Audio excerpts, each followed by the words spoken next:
আসসালামু আলাইকুম রহমতুল্লাহ। আসলে কলা গাছের রোগের ব্যাপারে কি বলবো আর কত সমস্যার কথা বলবো। দেখেন, এগুলোকে কেউ কিন্তু টান দেয়নি। হ্যাঁ, এমনি এমনি এগুলোকে কেউ টান দেয়নি, এমনি এমনি খুলে যায়। যত বড় হয় আস্তে আস্তে একটা একটা করে খুলে চলে যায়। এই যে দেখেন, এই দেখেন, এটা যে কি রোগ, এটা খুলে যাওয়া কিন্তু ভালো না। গাছের মোটা আয়তন কমে যায়। এটা যে কি রোগ আল্লাহ পাকই ভালো জানে।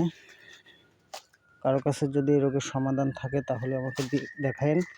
এই যে দেখেন, এই যে দেখেন, 1 2 3টা। এই যে দেখেন, মানে রোগের শেষ নেই। তবে আপডেট, হ্যাঁ, এটা ভাঙছে। আলহামদুলিল্লাহ, এটা নতুন কান পড়ছে। দেখি তো কয় সরি 1 2 3 4 5 6 7টা কান পড়তেছে মাশাআল্লাহ, অনেক বড় বড়। এই যে একটা রোগ, মানে এটার মাথা গেছে, হাফটাল হয়ে গেছে এই আর কি। এই যে দেখেন, হ্যাঁ, এটা যে কি রোগ এটাই বুঝলাম না। আর এই যে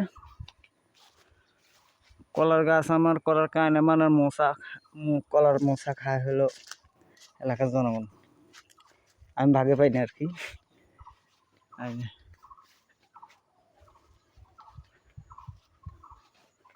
দেখ, খাক, তাও মানুষ খাক।